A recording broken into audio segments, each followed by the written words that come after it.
Hey YouTube, Halo Guy here. Yesterday we got the release of the very anticipated Big Team Battle refresh within Halo 5.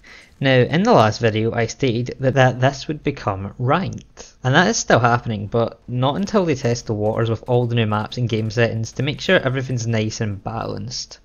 But with that being said, let's get into the specifics for this refresh.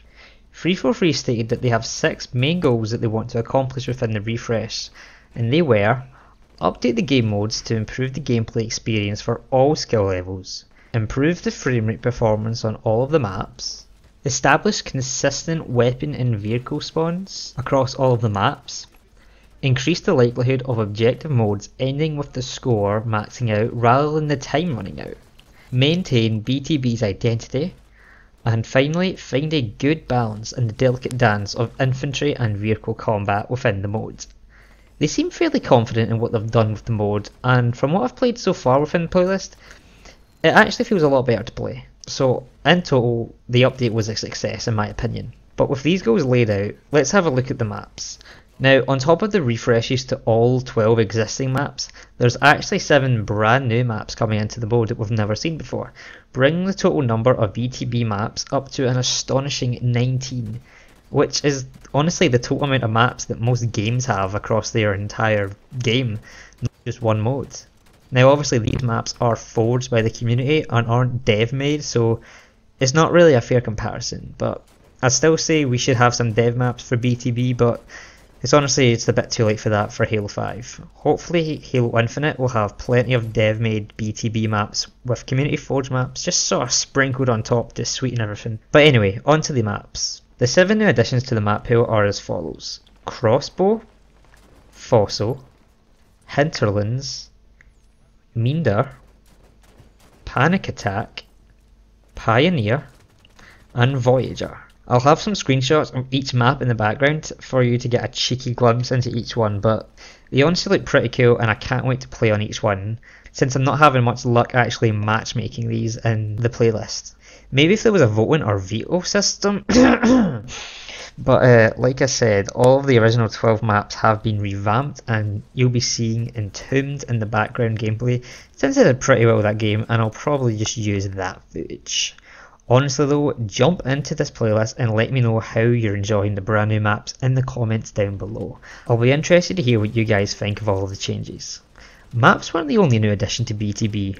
We actually had the return of a fan favourite mode in the form of One Flag CTF.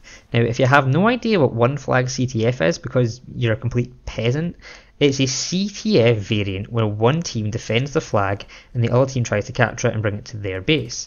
It's round based, so you'll take turns attacking and defending between the rounds. Unfortunately, only 3 maps are actually going to be supporting this game mode, and they'll be Guillotine, Minder and Voyager. I've played one match of One Flag and it went pretty well and it was quite enjoyable. The rounds are small and quick, and I've had a mixture of defenders and attackers winning, so it's not exactly one-sided at all. In terms of existing game modes, we saw some changes to the standard CTF and assault settings, which are pretty interesting, but here they are.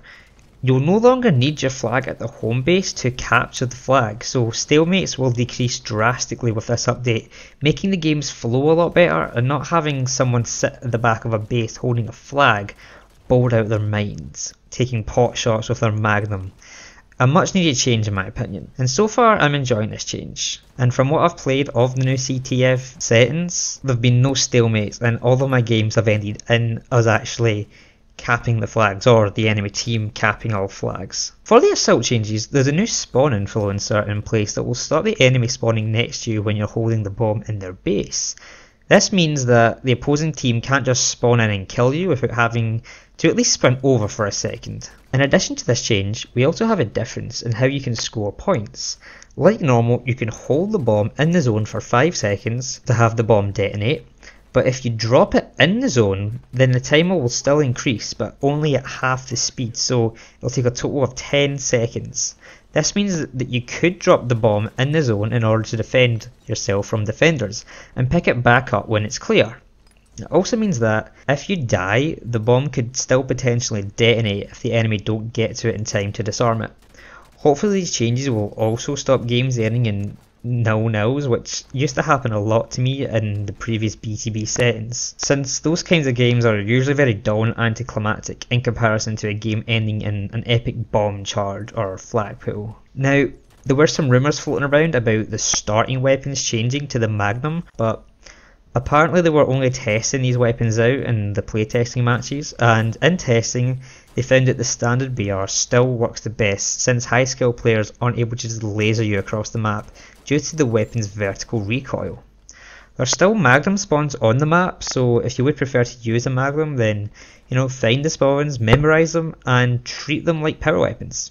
There's also a bunch of weapon and vehicle spawn settings, but I'm not going to be going over all that since it'll take forever, but I'll just flash them all on the screen. So if you're interested, then just pause and read through, or go into the description box down below and you'll find the entire blog post where I got all my information from. A little thing I'd like to add to the end here, which they didn't actually mention in the post, but it's something that I definitely noticed. But the amount of experience you earn in this playlist has increased them dramatically. Where before I'd get say 1500 before boosts were applied, now I'm getting like 5 to 6,000 before boosts, so that's a crazy insane increase. I don't know if that's just because it's featured and it will level back down, but I'm happy to sweat some BTB to help along with the 152 grind for the time being. Now with all that out of the way, I can get into closing down this video. In the comments, tell me what you guys think about all these map changes. Are they good, bad, unnecessary, a waste of time? Let me know what you think. But other than that, like the video if you enjoyed, it helps the channel out a ton. Subscribe with notifications if you haven't already to stay up to date with all my latest videos as soon as they go live. I'll be covering all Halo news, big or small, so you'll want to keep up to date with the channel to get all that. I'd like to thank you for watching till the end, I really appreciate it. I'll see you guys next time, and have a good one.